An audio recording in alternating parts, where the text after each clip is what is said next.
بسم الله الرحمن الرحیم.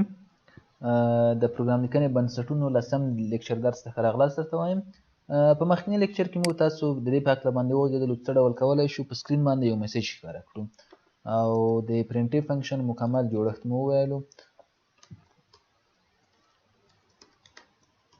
لکه مثلا یو میسج ښکاره کوو پرنټیف هاي، صرف همدومره میسج ده. مثلا پروګرام رن کوو، یو نوم ورته ورکوو، د هغې څخه وروسته تاسې ګورئ په سکرین باندې هاي ښکاره شو. دا چې پرنټیف فنکشن نورې کومې برخې لري او څه ډول سټرکچر ده، په دې باندې تاسو پوهېږئ. اوس راځو که چېرته تاسو مخکې پروګرام کې په یاد وي ومولیکل چې انټیجر نمبر مساوي کېږي په 45. مثلا یو قیمت مو ورته ورکړو، چېرته قیمت اوسېږي.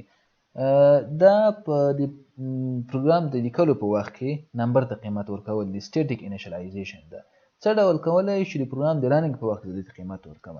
د دې لپاره موږ تاسو یو بله فنکشن استفاده کوو سکانف په نوم سره. د سکانف فنکشن هم دا ډول جوړښت لري لکه د پرنټیف غوندې. لومړی برخې د موږ سره فارمټ موډیفایر راځي.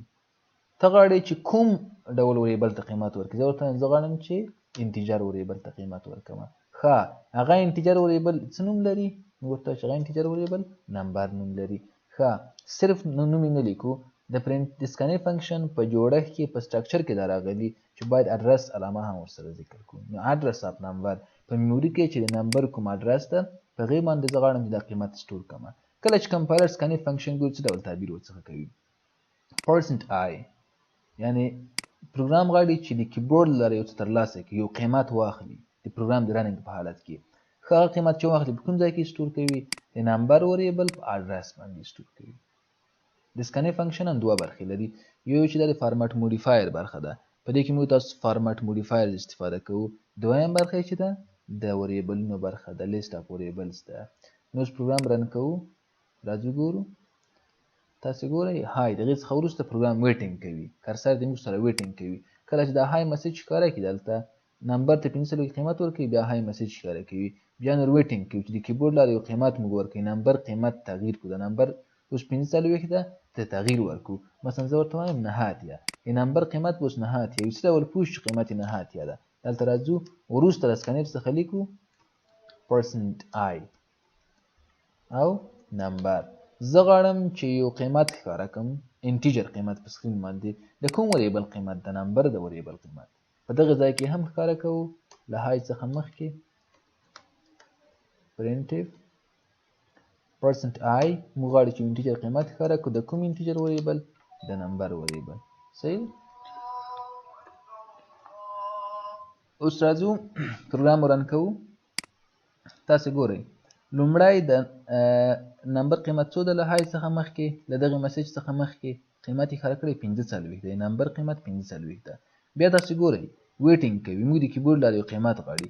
کله چې قیمت ورکړو بیا هماغه مسیج ښکاره کړی ده کومه چې په 8م لاین کې ده، هماغه نمبر وریبل ده او هماغه فارمټ موډیفایر ده. اما دلته مو صرف دومره کړي چې د کیبورډ لارې مو د نمبر قیمت کې تغییر راوستی ده. یعنې مخکې قیمت 45 اوس نوی قیمت دی چې کوم موږ د کیبورډ لارې ورته ورکوو. راځو یو نوی قیمت ورته ورکوو، مثلا قیمت ورکوو 900. اتومات 900 قیمت موږ ته ښکاره کوي دغه لاین، ځکه د دې نمبر په قیمت کې موږ تغییر راوستلو. قیمت مو څنګه کړلو؟ تغییر مو کړلو ورته. نو دا د موږ سره د سکانف فنکشن و. د سکانف فنکشن جوړښت هم د پرنټیف د فنکشن په شان ده او وظیفه یې دا ده چې له کیبورډ څخه یو قیمت اخلي، صرف انټیجر نه ده. مثلا زه راځم یو بل وریبل ډیکلیر کوم، کرکټر نیم فرست لیټر. دا هغه وریبل چې دا صرف د نوم لومړی حرف اخلي. لیکو پرنټیف enter your name first letter. دا مسیج به ښکاره کړي. د هغې نه وروسته شکل دا مسیج ښکاره شو، نوي لاین ته به راشو.